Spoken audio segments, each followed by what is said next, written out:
देखिए मुमताज भाई, जिस क्राइसिस में डाला है अमेरिका ने इस दुनिया को, ऐसा नहीं है कि अमेरिका कहीं उस क्राइसिस से परे है।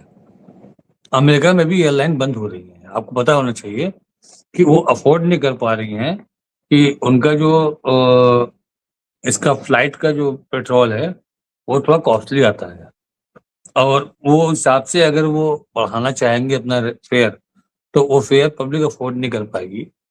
और जैसा कि उन्होंने थोड़ा बढ़ाया भी, उसका असर ये दिखा कि उनके पास पैसेंजर कम मिले, इसलिए वो लोग भी परेशान है। ऐसा नहीं कि वो लोग परेशान नहीं है, परेशान हो। आखिर ट्रम्प क्या बात करेंगे, क्योंकि ट्रम्प तो लगातार अभी भी फिर से चाइना के कंपनीज पे सैंक्शंस भी लगाते जा रहे हैं और उधर इनकी विजिट भी होनी है।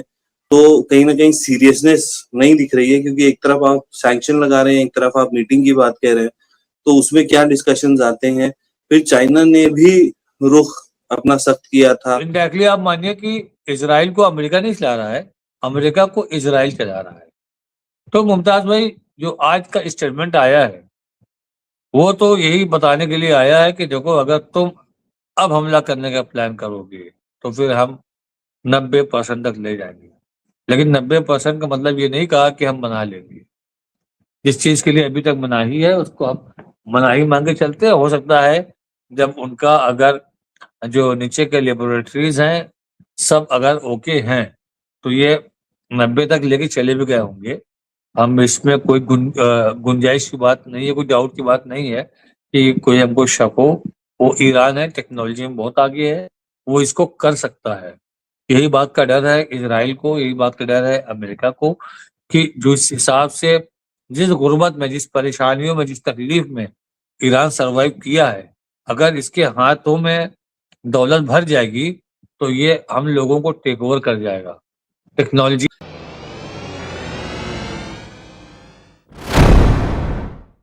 हुज्जत साहब की क्या सूरत हाल है।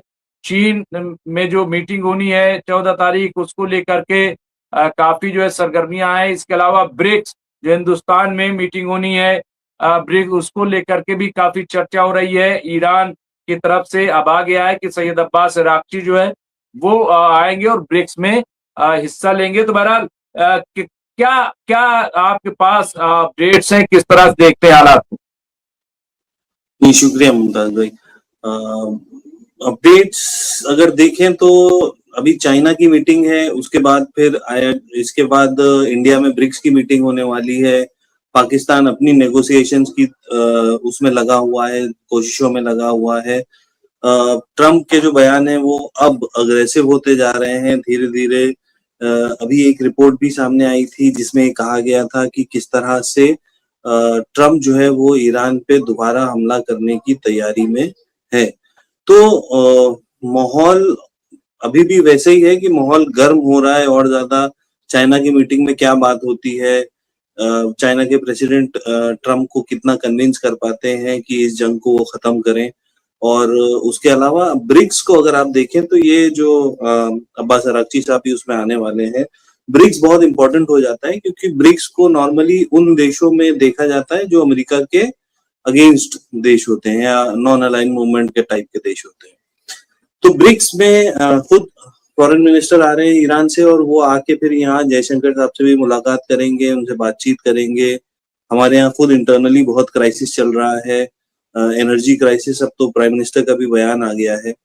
तो ब्रिक्स में क्या बात होती है, क्योंकि ब्रिक्स का अगर आपको याद हो कुछ टाइम पहले ये था कि वहां पर एक ब्रिक्स की अपनी करेंसी आने वाली थी, यानी डॉलर को छोड़कर वो एक अपनी करेंसी की तरफ जाने वाले थे। उसको लेकर क्या कोई बात होती है, हॉर्मूज को लेकर क्या बात होती है, क्योंकि इसमें वो भी देश हैं जिन जो कहीं ना कहीं इफेक्टेड भी हैं। इसमें वो भी देश हैं जो इस कॉन्फ्लिक्ट से कहीं ना कहीं जुड़े हुए हैं। तो ब्रिक्स की मीटिंग बहुत ज्यादा इंपॉर्टेंट है। उधर चाइना की मीटिंग 14 तारीख की जो शेड्यूल्ड है उसमें क्या होने वाला है, आखिर ट्रम्प क्या बात करेंगे, क्योंकि ट्रम्प तो लगातार अभी भी फिर से चाइना के कंपनीज पे सैंक्शंस भी लगाते जा रहे हैं और उधर इनकी विजिट भी होनी है। तो कहीं ना कहीं सीरियसनेस नहीं दिख रही है, क्योंकि एक तरफ आप सैंक्शन लगा रहे हैं, एक तरफ आप मीटिंग की बात कह रहे हैं। तो उसमें क्या डिस्कशंस आते हैं। फिर चाइना ने भी रुख अपना सख्त किया था। एनर्जी को लेकर कि भाई ईरान के साथ हमारा एनर्जी पैक्ट है, तो हम तो उनसे तेल लेंगे, हम तो उनसे एनर्जी लेंगे। तो चाइना किस तरह से अपनी बात रखता है ईरान के मौजू पर, अमेरिका क्या कहता है, ब्रिक्स में क्या बात होती है। फिर अभी ये जो कुवैत वाला मसला हो गया है कि कुवैत में खबर जो आई है IRGC वाली, अभी आपने पूरा उसको बयान किया, तो आखिर इस खबर के पीछे सच्चाई कितनी है? क्योंकि जो परसों के डिस्कशन में भी बात हो रही थी कि फॉल्स फ्लैग का बहुत ज्यादा इशू चल रहा है। यानी जब जंग चल रही थी तब भी ईरान कह रहा था कि हमने तो ओमान पे कोई ड्रोन नहीं मारा, हमने तो ओमान पे कोई रॉकेट नहीं मारा, तो आखिर ये रॉकेट आ कहां से रहे? तो अभी बहुत डेवलपिंग स्टेज में है कुवैत वाली स्टोरी की, आखिर क्या इशू था कि ईरान, अगर ईरान ने भेजा है तो ईरान ने क्यों भेजा, ऐसा क्या इशू आ गया? अभी ईरान की तरफ से इस पर कोई भी बयान नहीं आया है। तो ओवरऑल क्या हो सकता है, अभी आगे सिचुएशन कैसी जाएगी ये तो पता नहीं है, लेकिन जो रिपोर्ट्स अमेरिका की तरफ से आ रही हैं वो अच्छी नहीं है। और दूसरी तरफ अभी नेतन्याहू ने 60 मिनट्स को एक इंटरव्यू दिया था और उसमें कहा था कि जंग खत्म नहीं हुई है, अभी हमने ईरान के न्यूक्लियर पर उस तरह से हमला नहीं किया है कि उसको खत्म किया जा सके। तो वो भी एक मसला अभी फंसा हुआ है कि किस तरह से नेतन्याहू ट्रम्प को कन्विंस करता है कि तुम जंग करो। तो ये सारी चीजें अभी बहुत उलझी हुई हैं। जब ये मीटिंग खत्म होंगी, जब ये खबर थोड़ी सी और डेवलप होगी, तब समझ में आएगा कि एग्जैक्टली अब सिचुएशन किस तरफ चली गई है। जी मुमताज। बिल्कुल, ये सही है, लेकिन ईरान ने देखिए आज इसीलिए एक बड़ा बयान दिया है और ईरान ने बहुत क्लियर कट कहा है कि अगर इस बार हमला हुआ तो हम 60% नहीं 90% यूरेनियम एनरिच करेंगे। ये बात उनकी तरफ से की गई है और यही नहीं बल्कि कहा गया है कि भाई हम फुल फ्लेज वॉर में जाएंगे और हम किसी तरह का कंप्रोमाइज नहीं करेंगे। हमारे साथ जुड़ गए हैं एडवोकेट राशिद रिजवी साहब, सीनियर पॉलिटिकल एनालिस्ट हैं, माहिर तालीम, माहिर कानून और मिडिल ईस्ट पे एक अच्छी रिसर्च जो है वो करते हैं और तमाम चीजों को खंगालते हैं। तो मैं उनके इस्तकबाल करता हूँ, खैर मकदम करता हूँ। राशिद साहब, क्या लग रहा है किस तरह की सूरत हाल है, क्योंकि टेंशन अभी बाकी है और आज हम जो रहबरे मुअज़्ज़म हैं उनके नुमाइंदे आयतुल्लाह या हकीम इलाही साहब से भी मिले थे, आज उनका इंटरव्यू भी हमने किया। तो उन्होंने भी ये कहा कि साहब जिस तरह की डिमांड वो रख रहे हैं वो किसी तरह से काबिल कबूल नहीं है। तो बहरहाल लेकिन होगा क्या? और उन्होंने ये भी कहा कि ये पूरी दुनिया में जो क्राइसिस है, क्या 28 फरवरी से पहले इस तरह की क्राइसिस थी या इस तरह की क्राइसिस की कोई सोच रहा था? नहीं सोच रहा था। तो ये हमला करके अमेरिका और इजराइल ने पूरी दुनिया को क्राइसिस में डाला है, दुनिया ये देख रही है।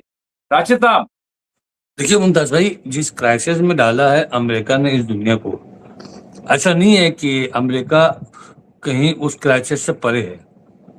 अमेरिका में भी एयरलाइन बंद हो रही है। आपको पता होना चाहिए कि वो अफोर्ड नहीं कर पा रही हैं कि उनका जो इसका फ्लाइट का जो पेट्रोल है वो थोड़ा कॉस्टली आता है और वो हिसाब से अगर वो बढ़ाना चाहेंगे अपना फेयर, तो वो फेयर पब्लिक अफोर्ड नहीं कर पाएगी। और जैसा कि उन्होंने थोड़ा बढ़ाया भी, उसका असर ये दिखा कि उनके पास पैसेंजर कम मिले, इसलिए वो लोग भी परेशान है। ऐसा नहीं कि वो लोग परेशान नहीं है, परेशान वो भी हैं। वहां पर मिलता था $1 का जो पेट्रोल, वो आज $3.5 हो गया है। तो हम लोग तो 90 में चल ही रहे थे, हम लोग 90 में $1 के हिसाब से चल ही रहे थे। आज भी हम $1 पे हैं, वो लोग $3.5 पहुंच गए। अगर यहाँ का निकाला जाए तो 300 प्लस रुपए का पर लीटर वहां पेट्रोल है, पर गैलन। वहां पर गैलन कहते हैं, यहाँ पर लीटर कहते हैं। तो वहां पर गैलन वहां पेट्रोल है। तो वहां की आवाम भी ऐसा नहीं कि नहीं इस महंगाई के शिकार नहीं है, इस प्रॉब्लम के शिकार नहीं है। लेकिन यहाँ बात आ जाती है डोनाल्ड ट्रंप की अना की, और डोनाल्ड ट्रंप इस वक्त ऐसा फंसे हुए हैं इजराइल की गोद में कि जब तक नेतन्याहू या इजराइल कोई हरी झंडी उनको नहीं देगा, वो नहीं मानने वाले इस चीज को। और ईरान से जो बात निकल करके आई है कि अगर हमला किया, यानी एक तरह से प्रेशर बनाया जा रहा है कि अगर हमला किया तो हम 90% तक ले जाएंगे इन्वेस्टमेंट। तो 90% तक ले जाने का मतलब ये नहीं कि हम बम बना लेंगे। एक हिसाब से ये इनडायरेक्ट धमकी है कि अगर तुमने हमला किया तो हम ऐसा करेंगे। इससे 2 संकेत दिए उन्होंने कि अगर कम हमला करोगे तो तुम हमको बनाने में मजबूर करोगे, पहली चीज़। दूसरी चीज़, जितने भी हमारे प्लांट हैं न्यूक्लियर के, वो सब सही सलामत हैं। ये मत समझना कि हमारे प्लांट जो हैं सब तबाह हो गए हैं, हम बना नहीं पाएँगे, हम बना लेंगे हम। अगर तुमने हमला किया तो ये एक सिग्नल है अमेरिका को। हमने आपसे पहले कहा था कि नज़र एक होती है, नज़रिए 2 होते हैं। एक तो नज़रिया ये हो गया कि अगर आपने हमला किया तो हम इसको बना लेंगे, और दूसरा उनके जो नज़रिया आता है वो हमला मत करना तुम हम पे, वरना जिस चीज़ के लिए हम ना करते थे वो हम करके दिखा देंगे तुमको। तो मुमताज़ भाई, ये चीज़ें जो चल रही हैं मार्केट के अंदर कि अगर ईरान बना ले तो डर खत्म हो जाए, उसका हमले की जो एक शंकाएं बनी रहती है अमेरिका की वो खत्म हो जाए। ईरान बना क्यों नहीं लेता? तो ईरान तो शुरू से कहता आ रहा है, 2003 से कहता आ रहा है ईरान, नहीं हम नहीं बनाएंगे। 2003 से वो जिस तरह से बोलता आ रहा है हम नहीं बनाएंगे, आज 23 साल हो गए हैं। वो चाहता बना लेता। 2003 में यूरोपीय नेशन ने कहा इनसे कि आप ऐसा मत करो वरना दिक्कत होगी, हम लोग बैठ के बात करेंगे। इन्होंने बात करना शुरू की। 2003 से 4, 5, 6, 7, 2008 तक निकल गया, और ये इनको कहा जब तक आप हमारे लोग की बातचीत हो रही है आप होल्ड करिए। इन्होंने होल्ड कर दिया। तो 3 से लेकर के 8 तक ये होल्ड करवाए हुए थे, और 3 से लेके 8 तक खाली 6 या 7 बैठक हुई। तो ईरान को लगा कि ये लोग हमको जो है टहला रहे हैं, ये लोग हमारे साथ खेल रहे हैं। तो उसने कहा ठीक है भाई, उसने बनाना शुरू कर दिया। अब 2015 आ गया, तो 2000 अच्छा सैंक्शन पे सैंक्शन लगते गए। 2015 में बराक ओबामा ने कहा कि हम लोग बैठ करके कुछ एग्रीमेंट कर लेते हैं, आप नहीं बनाओगे, और आप ये IAEA के मेंबर ही बन गए, ट्रिनिटी साइन कर दी इन्होंने, ठीक है कर दिया। अब वहां से इनका एकदम दरवाजा खुल गया IAEA के लिए। IAEA के इंस्पेक्टर आते थे, आके मुआयना करते थे, देखते थे, सब कुछ चल रहा है। उसी दौर में 15 के बाद भी, मतलब जब ओबामा हट गए, उस ड्यूरेशन में इजराइल ने लगातार इनके कई इस्फहान वगैरह पे हमला किया। इजराइल ने उस पे उन्होंने हमला किया, तो जिसके जवाब में इसने ईरान ने रिप्लाई भी दिया, लेकिन वो कभी जंग का रूप नहीं ले पाई, छोटे मोटे हमले होते रहे उसके ऊपर। तो ईरान अपने उस चीज पे अटल था कि हम नहीं बनाएंगे।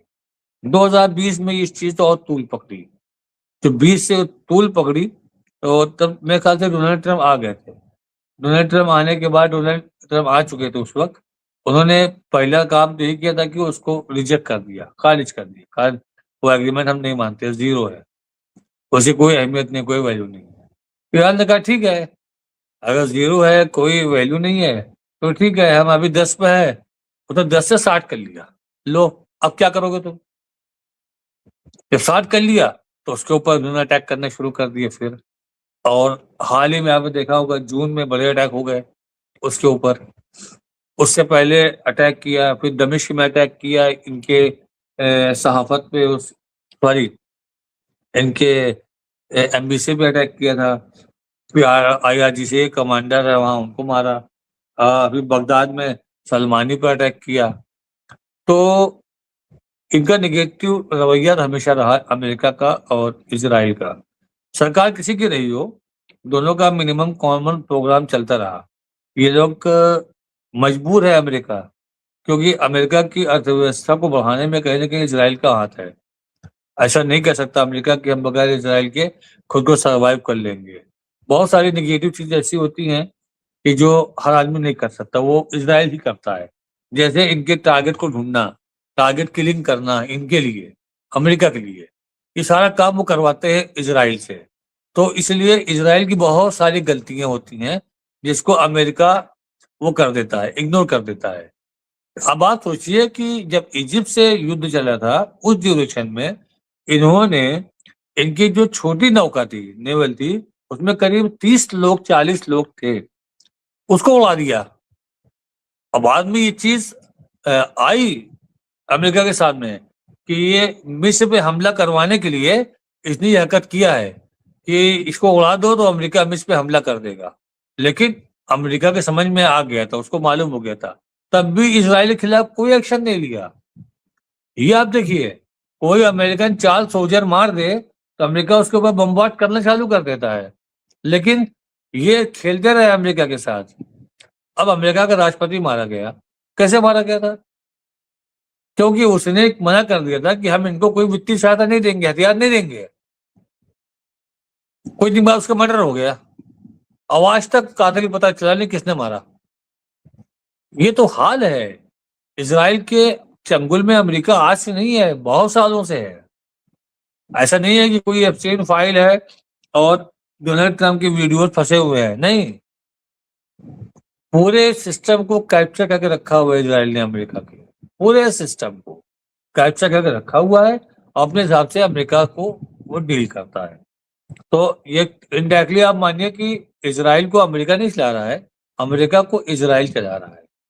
तो मुमताज भाई, जो आज का स्टेटमेंट आया है वो तो यही बताने के लिए आया है कि देखो, अगर तुम अब हमला करने का प्लान करोगे तो फिर हम 90% तक ले जाएंगे। लेकिन 90% का मतलब ये नहीं कहा कि हम बना लेंगे।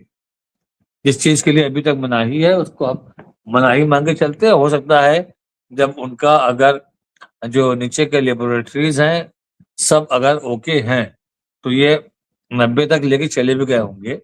हम इसमें कोई गुंजाइश की बात नहीं है, कोई डाउट की बात नहीं है कि कोई हमको शक हो। वो ईरान है, टेक्नोलॉजी में बहुत आगे है, वो इसको कर सकता है।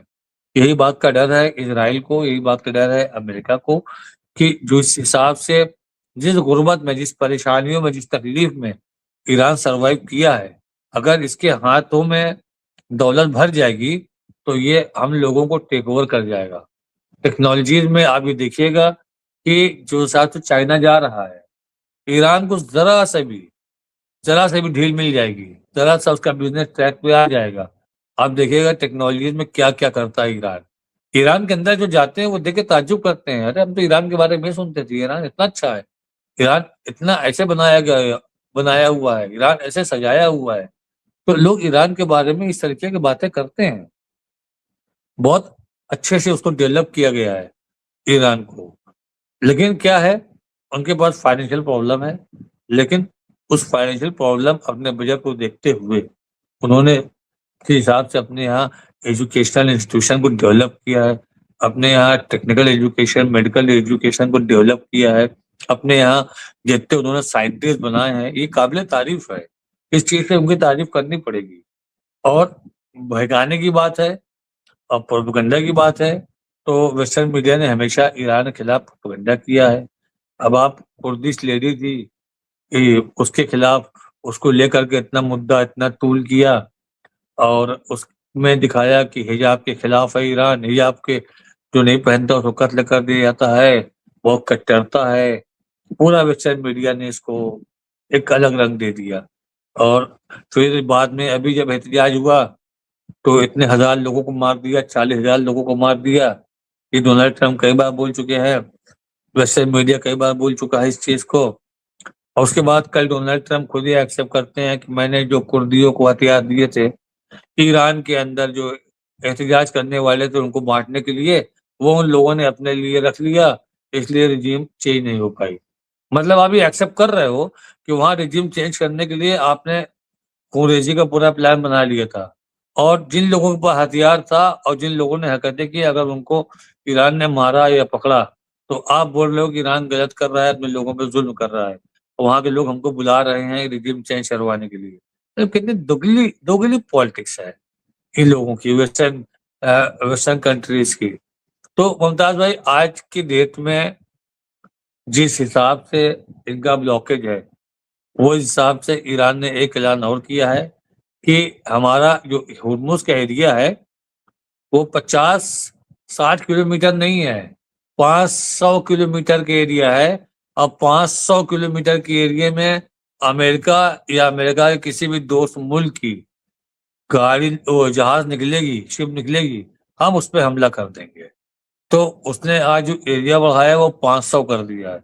500 का मतलब ये है कि जितनी भी नेवल खड़ी हैं अमेरिका की, वो सब ईरान की जद में आ जाएगी। जो मुमताज भाई